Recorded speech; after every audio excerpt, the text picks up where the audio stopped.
Stop. Take all that money. And according to the Yes on 3 campaign, passing the measure would let drivers take control of the wheel, giving them a firmer grip on holding transportation network companies accountable for things like fair pay, safety protections, and benefits any full-time worker should expect.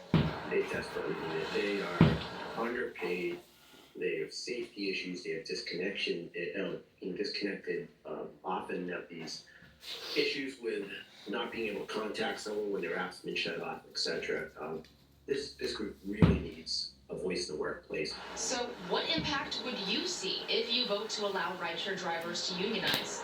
Professor Versalati says if it passes, passengers and their wallets could be feeling the pinch. The argument is overhead will be more expensive, therefore the Fan rate duels. for What's an that Uber or one? Lyft would go up and the riders would feel that. But Yes on 3 advocates say rideshare companies should have pocketed enough money after taking in larger portions of fare fees while their booming businesses continue to grow in the Bay State's urban areas. Uber and Lyft have a lot of money, and they have to stay competitive. Otherwise, they will lose their business to taxi services and so on. I'm not fishing Nick 2.0. Result in a larger cost per fare for consumers. We actually believe it's going to be a better experience for both. We reached out to Uber for their reaction to question 3, and they say in part, while we do have concerns with some of the language in the ballot and plan to pursue changes via the legislature next session, Uber will not be running a campaign opposing question 3. It'll take time for rideshare companies to get the measure on the legislature's agenda, but in the meantime, drivers like Garcia will get the representation they've been lacking for years and finally get the companies they work under to the negotiating table. We need to have a fair contract. I think it's not too much to ask. We also reached out to Lyft for their response to question 3, but they never got back to us. And with less than a week now to go in the race for the White House, Western Mass voters are headed to the polls in high numbers. Across the board, early voter turnout is now reaching percentage points in the 30s. Western Mass News reporter Wesley Days has a look at the numbers. So they've been busy. A week left in this historic presidential race, and you at home are doing your part. All right, to better understand how the vote is going, I went town by town, community by community, and counter by counter to talk to the town clerks in the 3 largest voter turnout areas in Western Massachusetts. We start in Amherst, where they've already seen 32% of the vote already out. Right now we've got about 950 people have come out to vote, so averaging 105 a day. The incline in Amherst matches the one we've seen statewide when it comes to voters in presidential elections. Western Mass News dug up some data. Since 2000's matchup, we've been on the rise from 68% turnout 24 years ago to our most recent race for the White House in 2020 at 76%. Those high numbers tied to energy from voters like you to get to the booth early. Belchertown's already at 33.5% turnout days before election. Just a floor below where the town clerk and I stood to do this interview, voters were headed in to cast their ballots in person. Downstairs has been very high. Our first day alone, we had 140 voters, which is unheard of in this town. We're averaging about 125 a day. At the top of our region is Southampton. Over 34% of voters couldn't wait until November 5th. You were busy. Very busy. It is growing, yeah. By the 26th, between 10:19 and 10:24, we had 179 people. And yesterday and today, so far, 108 people have come in.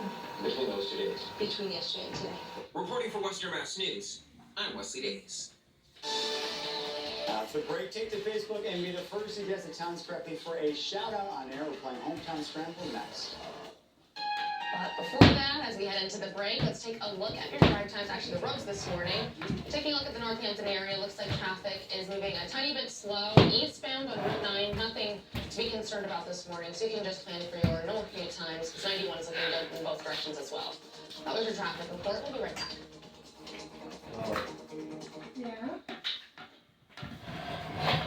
Have a question you'd like us to look into? Email us at gettinganswers@westernmassnews.com. First, let's talk weather, shall we? We have just a beautiful couple of days coming in here. A little bonus here with temperatures that are going to be running way above normal. But right now we're sitting at 50, which is mild, but we are generally overcast and rather damp. We had a few showers move through and a little bit of light rain last evening and last night. Most areas picked up a tenth, maybe a couple tenths of an inch of rainfall, so it wasn't like drought busting or anything like that. But the clouds will give way to developing sunshine by mid-morning, and as we go into the afternoon, look at our readings too. Let's stick on a couple of what you see here.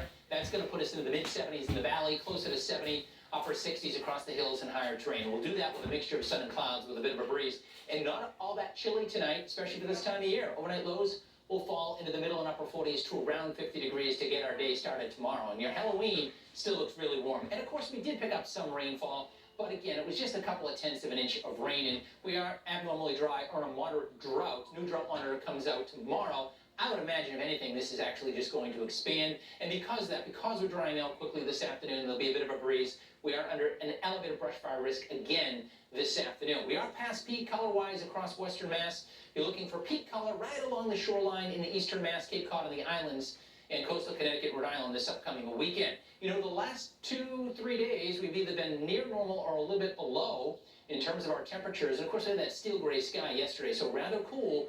But of course, we're coming off of a week of way above normal readings, and the next 3 days, temperatures are going to be way above normal as well. As a warm front moved through last night, the cold front doesn't come through until Friday morning, but we'll squeeze out one more warm day Friday before that cooler air works in as we head into this upcoming weekend. A ridge building in the east, that southerly flow bringing in the warm temperatures for the next couple of days. So the clouds will give way to a blend of sun and clouds today. We'll see that tomorrow as well. A mixture of sunshine and clouds, that breeze out of the southwest helping to usher in the warmer temperatures. Here comes a front. That drops down late Thursday night and Friday morning, at least the showers associated with it.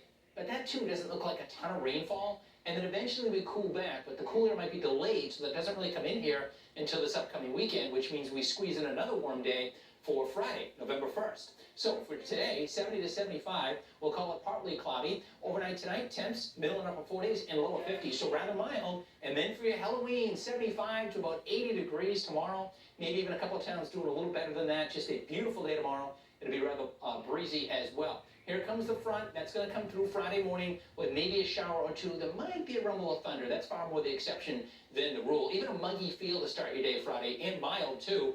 And then we'll get into the 70s in the afternoon. The air mass is drying out. Eventually that leads to cooler temps. Look at your highs Friday, but it's up to the weekend that will see cooler temps, more November-like for the first weekend of November, with temperatures generally in the middle and upper 50s. We also fall back this upcoming weekend as well. All right, it is time to play Hometown Scramble. We have 3 towns. We scramble them up with a Halloween theme, trick or treat. The letter that you see in the parentheses means it's not in the actual town name to make it a little bit trickier, so to speak. But I think this one might be easy, no? I got the second one. Okay. Do you know the first one? I think I have the first one. I don't know the second one. All right, go ahead. First one is Southwick. The first one is, let me get the appropriate clicker. Let me see. First one is itself. I got It is. Nice. And the second one, yeah, are you ready? Go ahead. Is Worthington? The second one is indeed I have the last one too, but you have it? Oh, I definitely do not. You don't? Okay, it's Leverett. There you go. I think I'm improving over the years. Yeah, I think so. Or maybe it is. Yeah. Hey. We have a winner. The winner is, I'm sorry, the first name? Soro M is the winner. Congratulations. Nicely done. Congratulations. Nicely done. Thank you. It was very impressive. Appreciate that. Very impressive. Couldn't get the other two. Yeah, great. All right, still ahead. Following a deadly E. coli outbreak, McDonald's noticing a drop in visitors to the restaurants. The company is responding after the break. On the next